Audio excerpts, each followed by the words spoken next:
সম্মানিত ভিউয়ার্স, আসসালামু আলাইকুম। এক ভাই প্রশ্ন করে জানতে চেয়েছেন কোন কোন প্রাণীর কামড়ে আসলে জলাতঙ্ক রোগ হয়।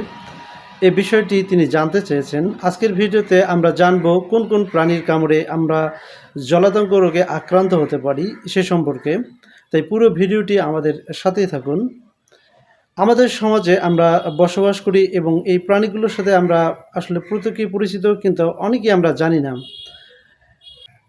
প্রথমে যে প্রাণীটির কথা বলবো সেটি হচ্ছে কুকুর। আমরা প্রত্যেকেই এই কুকুরকে চিনি এবং জানি। এই কুকুরের কামড় অথবা কুকুরের এই আছাড়ি বা সামান্য নখের আছাড়েই আপনার এই জলাতঙ্ক রোগে আক্রান্ত হওয়ার সম্ভাবনা রয়েছে। এছাড়াও দ্বিতীয় নম্বর যে প্রাণীটি রয়েছে সেটি হচ্ছে বিড়াল। আসলে আমরা অনেকে শখের বশে বিড়াল পুষে থাকি বা পালন করে থাকি, বিড়ালকে খুব ভালোবাসি, কিন্তু এই বিড়ালের কামড়েও যে জলাতঙ্ক হতে পারে এটা কিন্তু আমরা অনেকেই জানি না। ৩ নম্বর যে প্রাণীটি রয়েছে সেটি হচ্ছে শিয়াল। আমাদের সমাজের আশেপাশেই বা আমাদের বাড়ির আশেপাশেই দিন এবং রাতে আমরা শিয়ালের সাথে পরিচিত। শিয়াল আমাদের আশেপাশেই থাকে, তাই এই শিয়ালের কামড়ে বা শিয়ালের কোনো নখের আছড়েও এই জলাতঙ্কে আক্রান্ত হওয়ার সম্ভাবনা রয়েছে। এছাড়াও আমাদের পরিচিত একটি প্রাণী সেটি হচ্ছে নেকড়ে। এই নেকড়ের কামড়ে অথবা নেকড়ের আছড়েও আমাদের এই জলাতঙ্ক রোগ হওয়ার সম্ভাবনা রয়েছে।